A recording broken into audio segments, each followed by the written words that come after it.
terrorism in the advent of fake news and disinformation in my country. We need to work it out. We need to prove that we are the voice of the people. We are the media. We are the facilitators. Ania na ang mga balita nga nahagpat sa Newsline Philippines Information Center. Ako si Paul Palacio. Tutok na!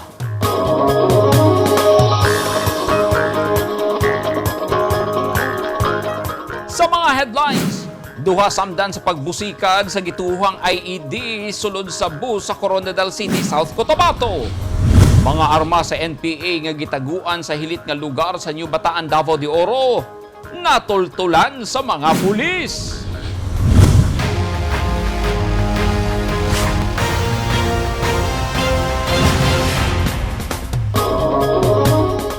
Sa detalye sa atong mga balita, usa ka gituuhang improvised explosive device kon IED ang mibusikad sa likod sa usa ka unit sa Yellow Bus Line samtang nagsubay kini sa highway sa Coronadal City, South Cotabato kaganihang udto.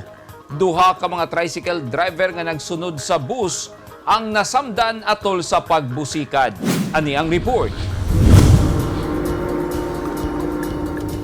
Sa kuha nga video sa CCTV, samtang nagsubay ang bus sa National Highway, Jensen Drive, Coronadal City kaganihang alas 12:30 sa udto, kalit mibusikad ang likod nga bahin sa bus. Mihunong ang bus ug makita ang mga pasahero nga naa na sa gawas ug nagginaksanay sa kahadlok.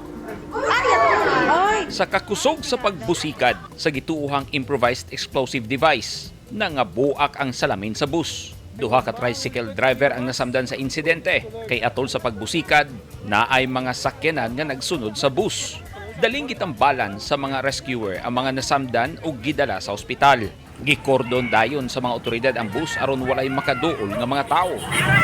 Daling gidispatch ang EOD team sa South Cotabato, PNP K9 unit ug PNP Coronadal aron mag-imbestiga sa insidente. Wala hinoy gi-report nga dunay nasamdan nga pasahero atol sa pagbusikad. Gipailawom na sa hugot nga pagbantay sa mga otoridad ang tibuok Coronadal City tungod sa insidente. Palauman pa pag-ayo sa mga otoridad ng investigasyon ug apil sa tinuon ang motibo sa IED attack nga nahitabo sa udtong tutok.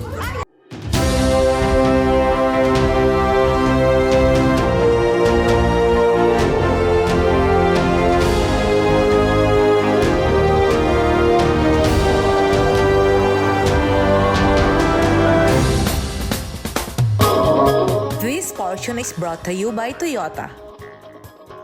This portion is brought to you by Rizal Memorial Colleges. This portion is brought to you by Double Light and Power Company.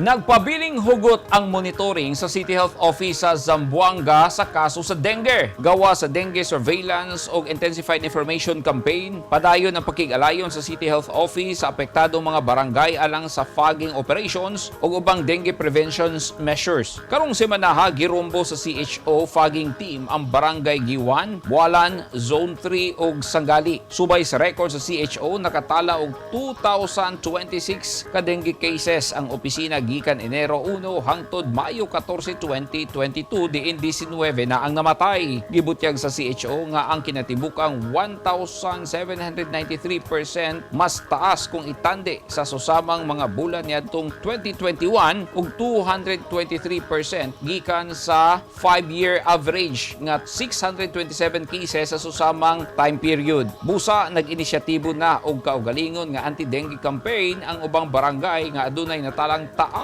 nga kaso sa dengue aron mabatukan ang dengue carrier nga mga lamok.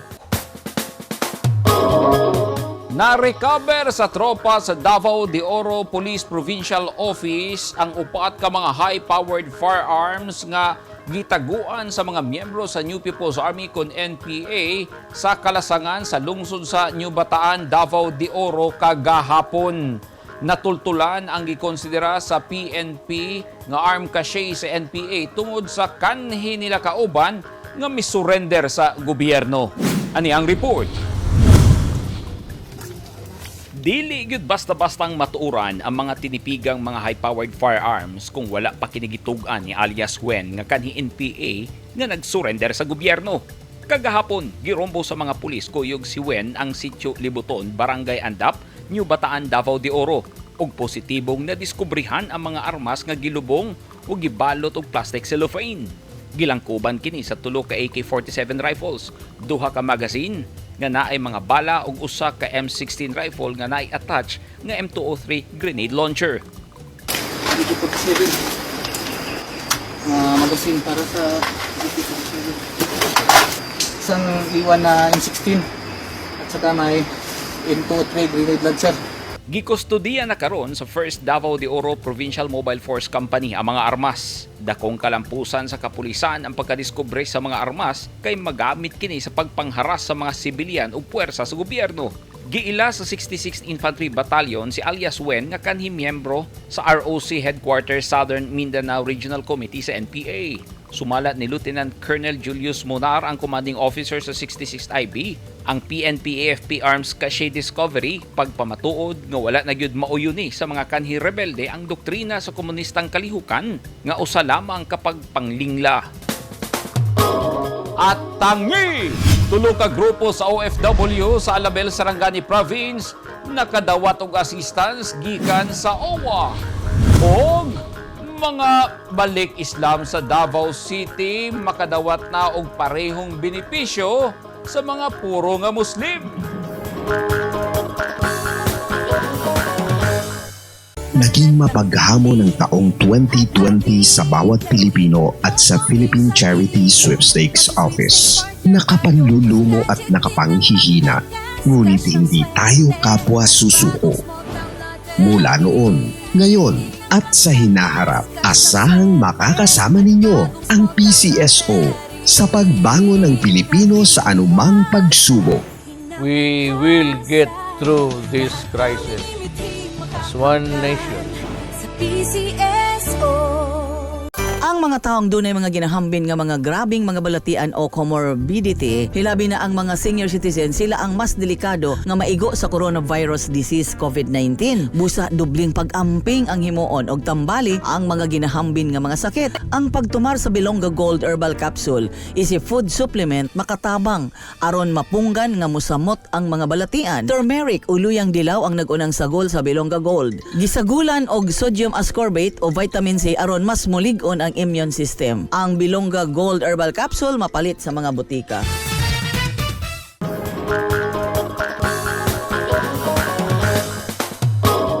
Miatubang na sa mga miyembro sa media si President-elect Bongbong Marcos Jr. ug iya nang gilatag ang iyang mga prioridad sa iyang paglingkod. Dunga niini gi-anunsyo na usab ang mga miyembro sa iyang economic team. Ani ang report. Together the government. Sa iyang unang pag-atubang sa mga miyembro sa media kaganinang buntag, human sa iyang proklamasyon kagabi, gilatag ni President-elect Ferdinand Bongbong Marcos Jr. ang iyang plano alang sa Pilipinas ug ang unang gibungat sa umaabot nga presidente. Well, the first priority is always going to be the economy. And that's why we have been very, very careful in choosing the economic team. It's still down to jobs, to the increasing prices of commodities, some relief for the business community. We have to streamline the operations of government, which immediately brings us to digital and IT and digital communication para maging mas maganda ang patakbo. And also it will be better for the Philippines for the simple reason that the rest, when we deal with other countries, everybody else is digitized. Tayo lang ang medyo naiwanan. So it will make quicker. Ganun ang negosyo ngayon. Ganun ang investment ngayon. Kailangan talaga digitize. So those are the immediate things, because those are the things that I think we can immediately enforce. But you know, the things we spoke about during the campaign, hindi pang kampanya lang yan. We really need to do something about. We need to find help for our MSMEs. We really have to create once again the value chain for agriculture. Ang sektor sa edukasyon hatagan usab kuno niya og prioridad, labi na nga nanginhanglan kini og suporta. ug kini gipangunahan ni Vice President-elect Sara Duterte Carpio. Sa dihang gipangutan na kini, kinsa ang iyang napiling economic team ug uban pang mga membro sa iyang kabinete. I think it would be appropriate to say that I will be nominating our BSP President Ben Diokno for the position of Secretary of Finance. He has already agreed, nag-usap kami, and he has agreed. His place in the BSP will be taken by Philip Medalla, who is going to be who will take on his unexpired term, which lasts until yung term talaga ng BSP president hanggang is in this case is until July. So at the very least he will be there. I have asked Fred Pascual to head the DTI, and he has agreed. We talk about the economic team, and maybe normally we don't consider this department part of it, but it is going to be part of it. I am intending to nominate Manny Bunuan for Department of Public Works and Highways. He has spent almost his entire professional life in the DPWH. I know him very well, so I think he will do.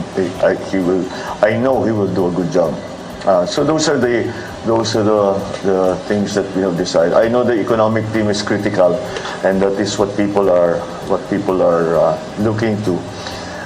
I think we have found the best people for it, who are able to look forward and to anticipate what the conditions will be for the Philippines within the rest of the world. Gitudlo usab niini si kanhi Davao del Norte 2nd District Congressman Anton Lagdameo isip presidential assistant. Si PBBM ug Lagdameo classmate sa high school. Matud niini kung mosugot si Presidente Rodrigo Duterte nga himuon niyang membro sa iyang kabinete, iya usab kining itudlo. Sa iyang pag-atubang sa mga membro sa media, gipangutan na siya sa mga reporters unsa ang gusto niyang itawag kaniya o dagnay. I was SBBM when I was in the Senate. So yeah, I think that will work. Kilala na ako ngayon.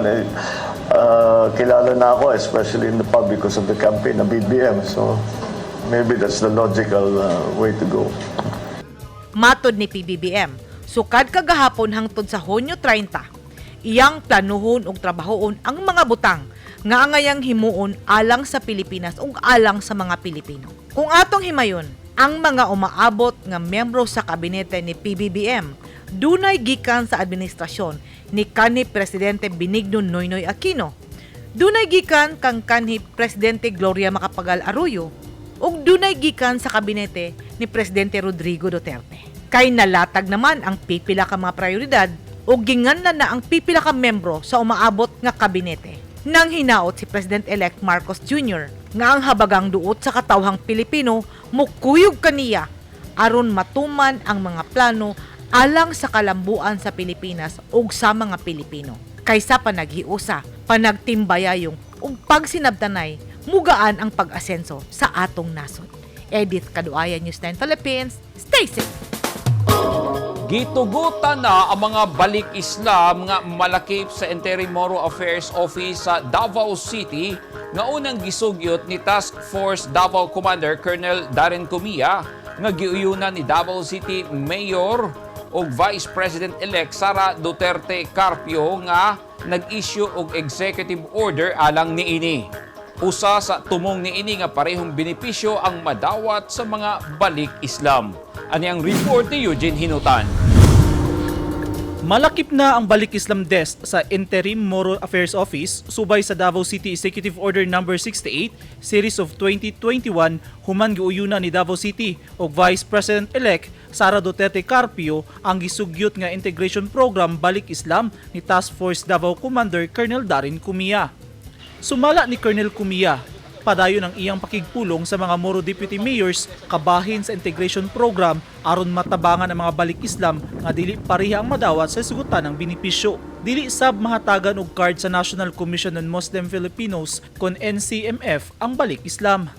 Positive naman yung response ng Office of the City Mayor kung saan lagi gitagaan natin mga kopya itong mga member ng Balik Islam Council nung signed document from Mayor Sara. Ang unang pinausap natin is yung mga 6 deputy mayors and ng Muslim communities plus the 5 deputy mayors ng IT communities dito sa Davao City. In effect, nagkaroon kami ng monthly meeting. Nagkaroon ng pagkakataon na mag-discuss about Balik Islam. Yun yung nag-phone sa atin na pag-aralan kung paano natin i-integrate yung Balik Islam community na nandito sa Davao City doon sa Muslim Affairs Office kasama ng 6 deputy mayors and the 5 IT deputy mayors. In fact, ang tinitingnan natin ang gulo kasi ayaw natin may maiwan na sektor sa ating mga vulnerable communities. Giban na ba na ang 3,500 hangtod 5,000 ang mga balik Islam sa syudad? Itong mga Balik Islam, ito yung mga dating Katoliko na naging Islam because nagpa-convert sila here sa locally and even yung iba sa abroad, Saudi Arabia, Afghanistan, Middle East in particular. And pagbalik nila rito, medyo yung fundamental learning nila about Islam, kaya pagdating nila rito, hindi nila nagagawa. It's because one, ang nagagawa lang nila is pumunta sa mga mosque para mag-pray because religiously or through religion, doon sila nakakapag nagka-practice sila ng pagiging Muslim nila. However, culturally, hindi sila maka-join doon sa Muslim community. It's because they are not Muslim, they are not born and raised as such. In fact, hindi na rin sila makabalik sa Christian way of life nila. It's because Muslim na sila. So, in effect, naiwan sila sa gitna. Naiwan sila sa lower curve.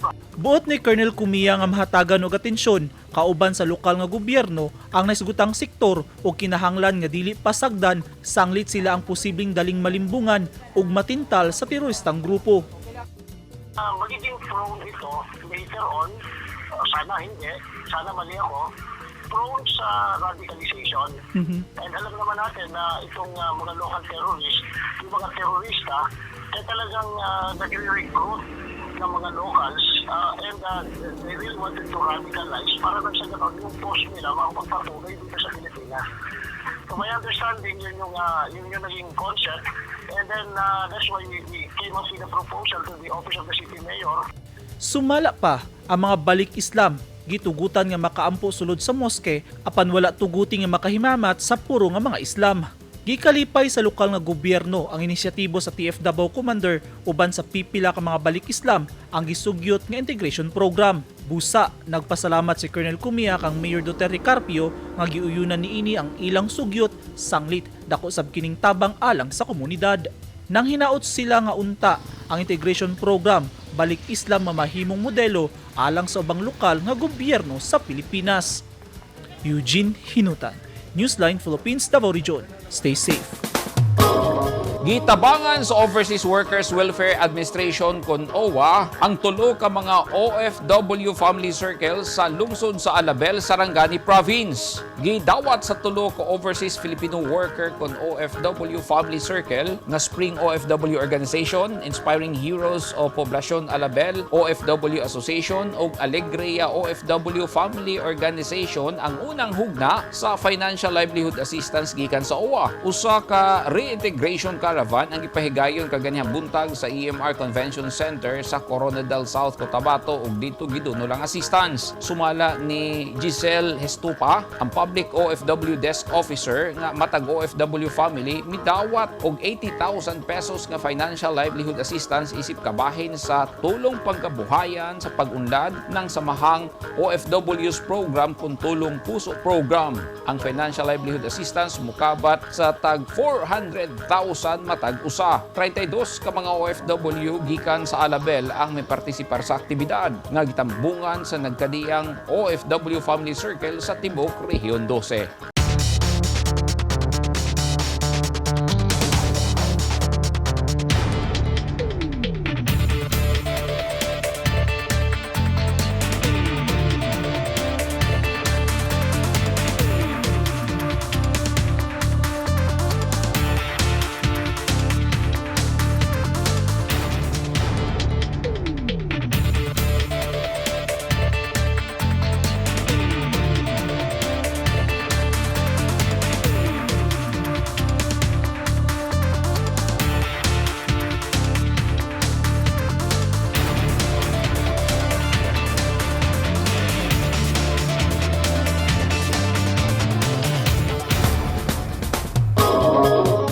kadto naghingpit sa mga balita nga nahagpat sa Newsline Philippines Information Center.